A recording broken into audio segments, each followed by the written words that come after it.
प्यारे दोस्तों, शिक्षाविद प्रजापति यूट्यूब चैनल पर आपका हार्दिक स्वागत एवं अभिनंदन।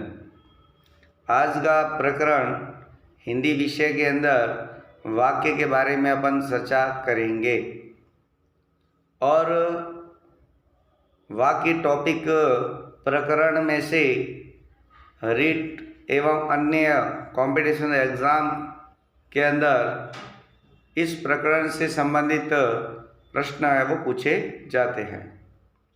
सबसे पहले ये बात करते हैं कि वाक्य कहते किसे है, वाक्य की क्या परिभाषा होती है। तो आपको बता दूं, शब्दों के जो सार्थक समूह होता है, क्योंकि मैंने इससे पहले भी आपको बताया है कि भाषा की जो छोटी इकाई होती है वो वर्ण होते हैं, और जब वर्ण मिलते हैं तो शब्द बनते हैं, और जब शब्द मिलते हैं तो वाक्य का निर्माण होता है। लेकिन जब शब्द मिलते हैं और वाक्य का निर्माण करते हैं तो जो वाक्य बना वो सार्थक होना चाहिए, अर्थात शब्दों के सार्थक समूह को क्या कहा जाता है, वाक्य। समझ में आया होगा आपको, वाक्य किससे कहते हैं, शब्दों के सार्थक समूह को क्या कहा जाता है, वाक्य कहा जाता है।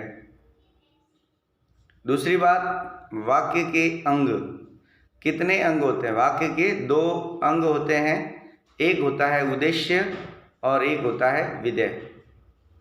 वाक्य के अंग यदि आपने अच्छी तरह से समझ लिया तो कोई दिक्कत आने वाली नहीं है। सबसे पहले वाक्य के दो अंग होते हैं, एक होता है उद्देश्य और एक होता है विधेय। अब कहते किससे कि उद्देश्य क्या होता है और विधेय क्या होता है, ध्यानपूर्वक सुने।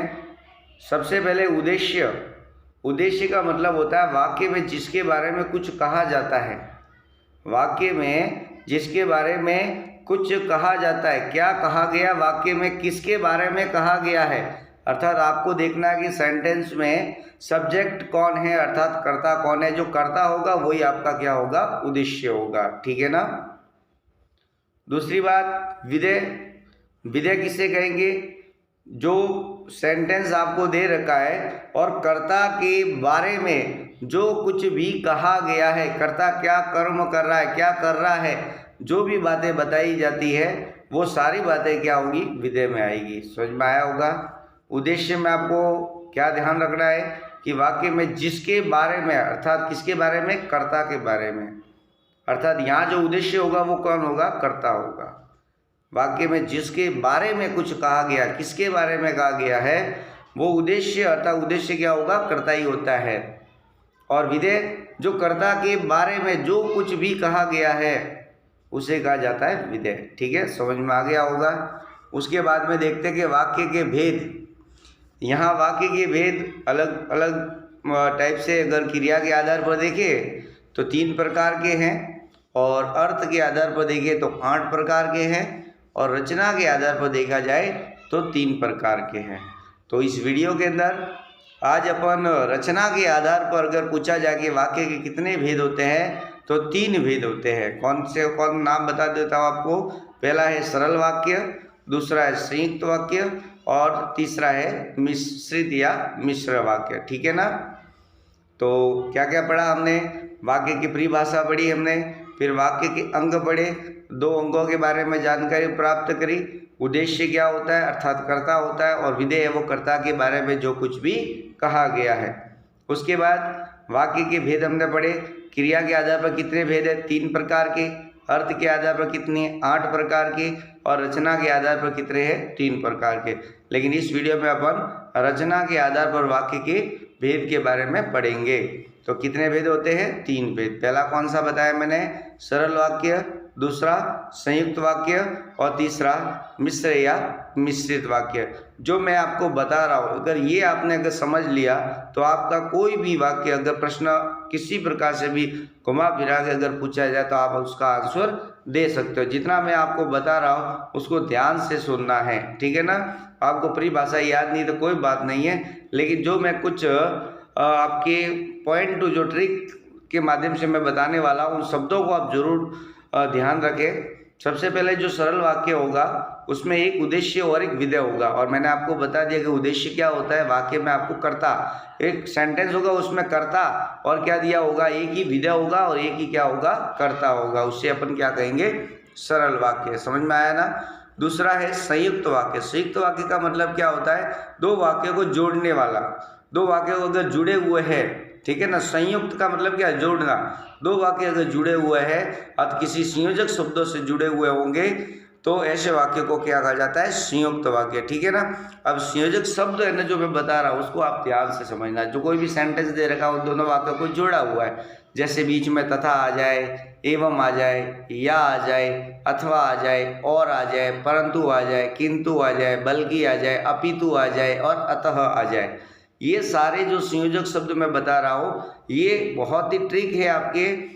और कोई भी सेंटेंस दे रखा है आपकी पहचान कर सकते हैं। कोई आपको सेंटेंस दे रखा है, प्रश्न पूछा जाए कि इसमें कौन सा सरल वाक्य, संयुक्त वाक्य या मिश्र वाक्य किस प्रकार, तो आप है वो सही है वो कर सकते हैं। तो संयोजक में आपको देखो, सरल वाक्य में तो आपको नो टेंशन, क्योंकि आपको देखना एक उद्देश्य और एक विधेय होगा, ठीक है ना। उद्देश्य क्या होता है, कर्ता ही होता है। विधेय क्या होता है, कर्ता के बारे में जो कुछ भी कहा गया, जिसके बारे में जो कुछ कहा गया है, ठीक है ना।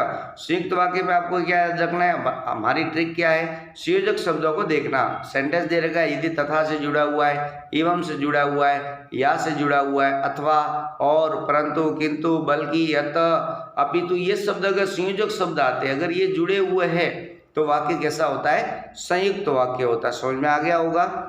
उसके बाद तीसरा जो वाक्य देखते हैं वो होता है आपका मिश्र या मिश्रित वाक्य, ठीक है ना।